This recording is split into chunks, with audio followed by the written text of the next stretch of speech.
Hi guys, welcome back to my channel and welcome to Christmas Advent day number 8. In today's video I'm going to show you how you can render fur using an embossing tool for adding in those little extra highlights. If you want to follow this tutorial and a load of others in real time, then head on over to my Patreon page. There's a whole list of tutorials over there for you to follow and draw along with me. As always, all of the materials that I've used for this tutorial are listed in the description below should you wish to check those out. So for this, I'm actually going to be drawing some ginger or red coloured fur.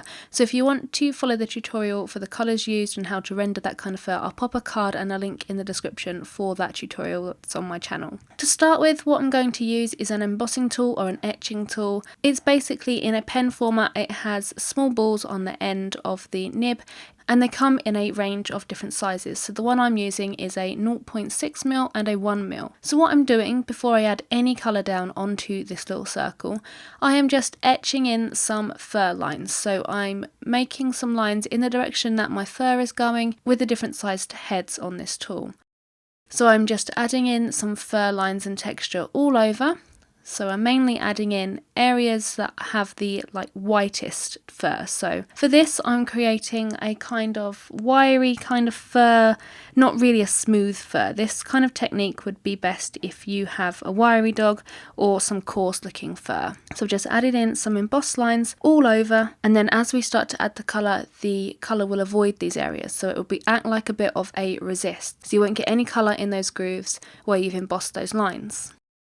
So to begin with, I'm just layering down some of my lightest colours. I'm going in with a warm grey one, and I'm also going in with a brown ochre 10% as well, and just layering this all over the circle. So as I'm layering this down, you can see that the colour is avoiding those grooves that I've made with the embossing tool. And you can see that I have some really quite wavy, sort of messy looking fur going on here.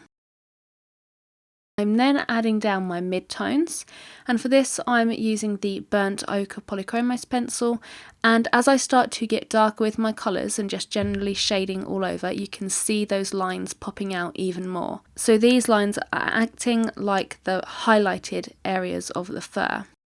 I'm then going in with a second layer of my mid-tone burnt ochre pencil and starting to really darken up some of the areas. So this is a really great way to add highlights into your fur. Usually what people would do if they don't like to use any tools, they would avoid these areas with the darker colours, and it can be quite time consuming mapping out all of those individual hairs, especially if you have a large portrait and you have to map out a large area which includes this kind of fur.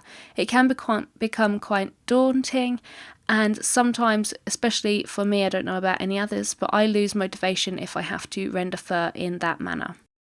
So this is a quick and handy little tip that you can use to enable you to get those highlighted wiry type furs on top of your fur.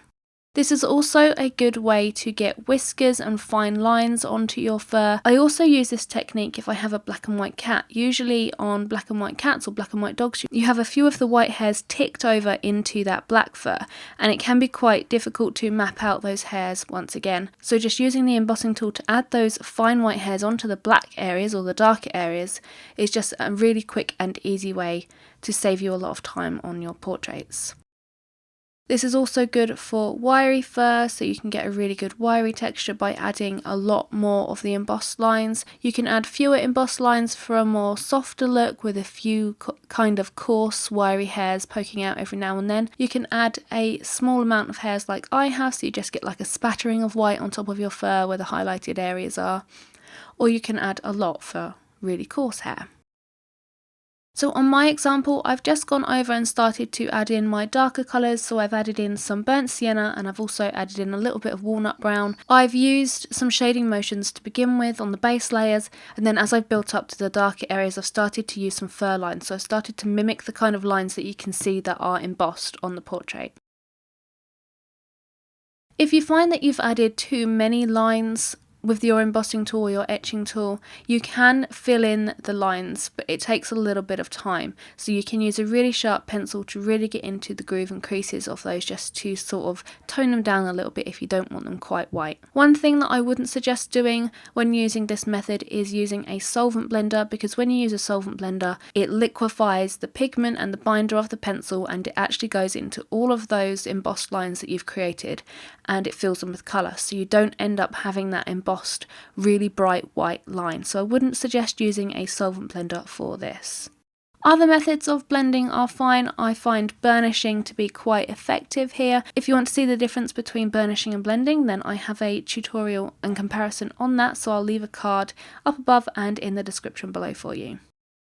So that's basically it. All you need to do is just add down your embossed lines onto your paper before you add any colour, and when you start to add your layers over the top, your colours will just avoid those areas and you'll be left with your really bright highlight or white fur that you want to stay free of any colour. As always guys, thanks for watching this video. If you haven't done so already, then hit that subscribe button, give this video a thumbs up if you enjoyed it, and make sure you tick that bell icon to be notified of all of my videos as soon as they're released.